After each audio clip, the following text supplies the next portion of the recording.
കൃഷ്ണ ഗുരുവായൂരപ്പ ശരണം.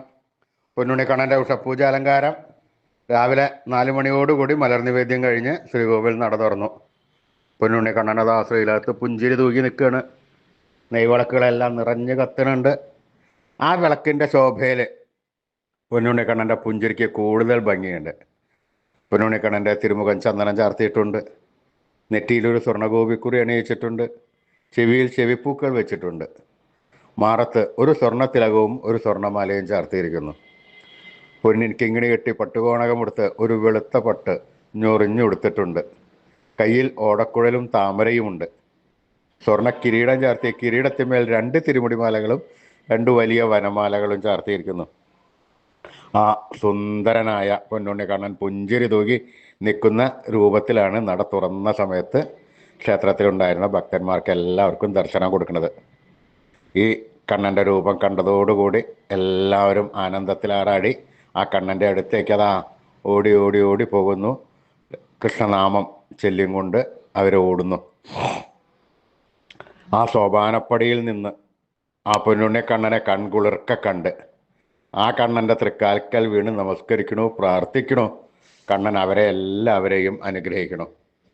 ആ സുന്ദര രൂപം നമുക്കും നമ്മുടെ മനസ്സിലേക്കൊന്ന് ആവാഹിക്കാം. ആ പൊന്നിൻ കിങ്ങിണി കെട്ടി പട്ടുകോണകമെടുത്ത് വെളുത്ത പട്ട് ഞൊറിഞ്ഞുടുത്ത് കയ്യിൽ ഓടക്കുഴലും താമരയും പിടിച്ച് സർവാഭരണ വിഭൂഷിതനായി നിൽക്കുന്ന, പുഞ്ചിരിച്ച് നിൽക്കുന്ന ആ പൊന്നുണ്ണി കണ്ണനെ എല്ലാവരും മനസ്സിൽ വിചാരിക്കുക. ഒരു നിമിഷം കണ്ണടച്ച് പ്രാർത്ഥിക്കുക.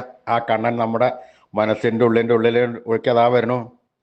ആ കണ്ണൻ അവിടെ വന്നു കഴിഞ്ഞാൽ ആ കണ്ണനോട് കൂട്ടിപ്പിടിച്ച് അവിടെ പ്രതിഷ്ഠിച്ച് ആ കണ്ണനുമായി കുറച്ച് നേരം സംസാരിച്ച് ആ കണ്ണനെ ഒന്ന് കൊഞ്ചിച്ച് ഒന്ന് ലാളിച്ച് ഒരു മുത്തം കൊടുത്ത് ആ കണ്ണൻ്റെ തൃക്കാൽക്കൽ വീണ് നമസ്കരിക്കാം, പ്രാർത്ഥിക്കാം.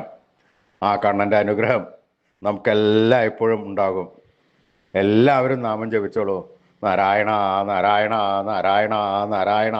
ഉറച്ച വിശ്വാസത്തോടുകൂടി, സ്നേഹത്തോടുകൂടി, ഭക്തിയോടുകൂടി ആ കണ്ണൻ്റെ തിരുനാമങ്ങൾ ചൊല്ലിക്കഴിഞ്ഞാൽ കണ്ണൻ അത് കേൾക്കും. കേൾക്കാതിരിക്കാൻ പറ്റില്ല കണ്ണന്. അത് കേട്ട് അതിൽ തൃപ്തിയടഞ്ഞ് കണ്ണൻ അതിൽ കൂടുതൽ സ്നേഹത്തോടു കൂടി നമ്മുടെ അടുത്തേക്ക് ഓടി വന്ന് നമ്മളെ കെട്ടിപ്പിടിച്ച് കണ്ണൻ വേണ്ട സമയത്ത് വേണ്ടതെല്ലാം വാരി കോരി തന്ന് നമ്മളെ അനുഗ്രഹിക്കും. അതുകൊണ്ട് എല്ലാവരും സ്നേഹത്തോടു കൂടി കണ്ണനെ വിളിച്ചോളൂ. നാരായണ നാരായണ നാരായണ നാരായണ. കൃഷ്ണായ വാസുദേവായ ഹരേ പരമാത്മനെ പ്രണതക്ലേശനാശായ ഗോവിന്ദായ നമോ നമഃ. കൃഷ്ണായ വാസുദേവായ ഹരേ പരമാത്മനെ പ്രണതക്ലേശനാശായ ഗോവിന്ദായ നമോ നമഃ.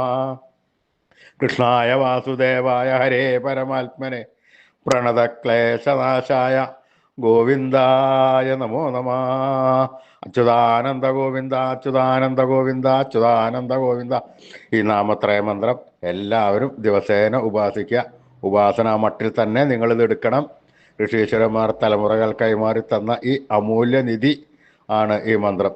ഈ മന്ത്രം നമ്മൾ ജപിച്ചു കഴിഞ്ഞാൽ നമുക്ക് ആയുരാരോഗ്യ സൗഖ്യം, സർവ്വസമ്പൽ സമൃദ്ധി, സർവ്വ ഐശ്വര്യം, സന്തതി പരമ്പരകൾക്കെല്ലാം ശ്രേയസ് ഉണ്ടാവുന്നതാണ്. ഈ കലികാലത്ത് ജപിക്കുവാൻ ഉത്തമമായ മന്ത്രം കൂടിയാണ് ഇത്. അതുകൊണ്ട് എല്ലാവരും നിത്യ ഉപാസനയിൽ ഇത് ഉൾപ്പെടുത്തി ജപിക്കുക. അച്യുതാനന്ദ ഗോവിന്ദ അച്യുതാനന്ദ ഗോവിന്ദ അച്യുതാനന്ദ ഗോവിന്ദ.